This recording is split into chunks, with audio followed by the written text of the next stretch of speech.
മുനവറലി ശിഹാബ് തങ്ങളാണ് ഇപ്പോൾ നമ്മോടൊപ്പം ചേരുന്നത്. ഇപ്പോൾ തെരഞ്ഞെടുപ്പിന്റെ ലാസ്റ്റ് ഫേസിലേക്ക് കടക്കാൻ പോകാണല്ലോ. പ്രചരണത്തിന്റെ കൊടുമ്പിരി കൊള്ളുന്ന സമയമാണല്ലോ. എങ്ങനെയാണ് പ്രതീക്ഷകളൊക്കെ? വളരെ പ്രതീക്ഷയുണ്ട്. നേരത്തെ തന്നെ ഞങ്ങൾ ഏറെ പ്രതീക്ഷയിലാണ്. നമ്മുടെ കാൻഡിഡേറ്റിനെ പ്രഖ്യാപിച്ച ഉടൻ നമ്മുടെ എല്ലാ റിസോഴ്സുകളും നമ്മുടെ ഈ ഒരു തെരഞ്ഞെടുപ്പിൻ്റെ ഗോതയിലാണ്. വളരെ സിസ്റ്റമാറ്റിക്കായി യു ഡി എഫിൻ്റെ ഘടകകക്ഷിയായിട്ടുള്ള മുസ്ലിം ലീഗ് വളരെ നേരത്തെ തന്നെ ഇതുമായി ബന്ധപ്പെട്ട പ്രചരണങ്ങൾ നേരത്തെ തുടങ്ങിയിട്ടുണ്ട്. എന്നും എല്ലാ പഞ്ചായത്തുകളിലും നിരീക്ഷകരെ വെച്ചുകൊണ്ട് അവിടെ പ്രോഗ്രസ് എല്ലാ ദിവസവും വൈകുന്നേരം യു ഡി എഫ് നേതാക്കൾ മുമ്പിൽ റിപ്പോർട്ട് ചെയ്തുകൊണ്ട് വളരെ വ്യവസ്ഥാപിതമായി കൊണ്ടാണ് പോകുന്നത്. ഓരോ ദിവസം കഴിയുന്തോറും ഇവിടെ അധികം പ്രതീക്ഷ അധികരിച്ചു വരികയാണ്. ഇവിടുത്തെ ഏൽപ്പിക്കപ്പെട്ട നേതാക്കന്മാർ അഷ്റഫ് അലി, അതുപോലെ ഫൈസൽ തങ്ങൾ അടക്കമുള്ള ആളുകൾ, അവർക്കൊക്കെ ഒരുപാട് ഉത്തരവാദിത്തങ്ങളുണ്ട്. അതൊക്കെ ഒരു നല്ല രീതിയിൽ നിർവഹിച്ചുകൊണ്ട് എന്നും നല്ല പോസിറ്റീവായിട്ടുള്ള റിപ്പോർട്ടുകളാണ് വരുന്നത്. എനിക്ക് കൺവെൻഷന് തങ്ങന്മാരെ അഭാവം വലിയ തോതിൽ വിവാദവും വാർത്തയൊക്കെ ചെയ്തു. അങ്ങ് ദുബായിലായിരുന്നു എന്നൊക്കെയാണല്ലോ പറഞ്ഞത്. പെട്ടെന്നുണ്ടായ നേരത്തെ നിശ്ചയിച്ച പരിപാടികൾ പങ്കെടുക്കുന്നത് കൊണ്ട് അങ്ങനെ പോയതാണ്. പക്ഷേ ഞങ്ങളെപ്പോഴും തെരഞ്ഞെടുപ്പിൻ്റെ ആ ഒരു കൺവെൻഷൻ്റെ തൊട്ട് തലേ ദിവസം ഞാനിവിടെ ഉണ്ടായിരുന്നു. അതുപോലെ അതിനുശേഷം അബ്ബാസ് തങ്ങൾ വന്നു. ഇന്ന് ഞാൻ ചില പഞ്ചായത്തുകൾ പോകുന്നുണ്ട്. ഇനിയുള്ള ദിവസങ്ങൾ പാണക്കാട്ടിലെ എല്ലാ റഷീദ് അലി ശിഹാബ് തങ്ങൾ അടക്കമുള്ള ആളുകൾ, ഹമീദ് അലി ശിഹാബ് തങ്ങൾ, ബഷീർ അലി ശിഹാബ് തങ്ങളൊക്കെ ഈ ഒരു വരും ദിവസങ്ങളിലൊക്കെ പ്രചരണത്തിന് സജീവമായി ഉണ്ടാവും. ഇന്നത്തെ വിവാദങ്ങളൊന്നും പ്രചരണത്തെ ഒരു തരത്തിൽ എവിടെയും അത് ഒരിക്കലും ബാധിക്കില്ല. അതൊക്കെ ഒരു സ്വാഭാവികമായ ടെക്നിക്കൽ ഉള്ള നമ്മുടെ പരിപാടി പങ്കെടുക്കാൻ കഴിയാത്ത സാങ്കേതിക കാരണങ്ങളാണ്, അല്ലാതെ വേറൊരു കാരണമല്ല. ഏറ്റവും പ്രധാനപ്പെട്ട ഒരു കാര്യം, വെൽഫെയർ പാർട്ടിയുടെ പിന്തുണ കൂടി യു ഡി എഫിന് ലഭിച്ചിട്ടുണ്ടല്ലോ. എങ്ങനെ കാണുന്നു അതിനെ?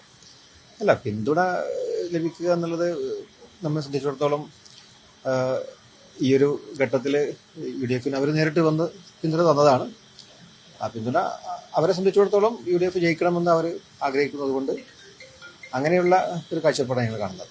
ഏതെങ്കിലും തരത്തിൽ മുസ്ലിം ലീഗിന്റെ ഭാഗമായിട്ടുള്ള സംഘടനകൾ ഈ വിഷയത്തിൽ യു ഡി എഫിന് അനുകൂലമല്ലാത്ത നിലപാട് സ്വീകരിക്കാൻ സാധ്യതയുണ്ടോ? ജമാഅത്തെ പിന്തുണച്ചതുകൊണ്ട് ആരെങ്കിലും പിന്തുണയ്ക്കാതിരിക്കാനുള്ള സാധ്യത? ഈ ഘട്ടത്തിൽ എല്ലാവരും ഒന്നിച്ച് നിൽക്കുന്നുള്ളതാണ്. പൊതുവെയുള്ള കാര്യങ്ങളിൽ ഇപ്പോൾ പൊതുവായ വിഷയങ്ങൾ, ഇപ്പം വഖഫ് വിഷയമാണെങ്കിലും പൗരത്വ വിഷയമാണെങ്കിലും ഒക്കെ തന്നെയും മുസ്ലിം സംഘടനകൾ എല്ലാവരും ഒരുമിച്ച് നിന്നുകൊണ്ടാണ് പോരുന്നത്. അതിൽ ഈ സമയത്ത് നമ്മൾ ആരെയും ഒരു വകതിരിച്ച് കാണേണ്ട ആവശ്യമില്ല എന്നുള്ളതാണ് എനിക്ക് തോന്നുന്നത്. മുസ്ലിം മതസംഘടനകളൊക്കെ ഒരുമിച്ച് നിൽക്കുന്നതിനെ പ്രതീക്ഷിക്കാം അല്ലേ? തീർച്ചയായും. എങ്ങനെയാണ് ഇപ്പോഴത്തെ ഒരു ഗ്രൗണ്ടിൽ നിന്നുള്ളൊരു ഭൂരിപക്ഷത്തിന്റെ പ്രതീക്ഷകൾ? അതെ, അതിപ്പോൾ കൂടുതൽ അഷ്റഫ് അലിക്ക് പറയാൻ കഴിയും.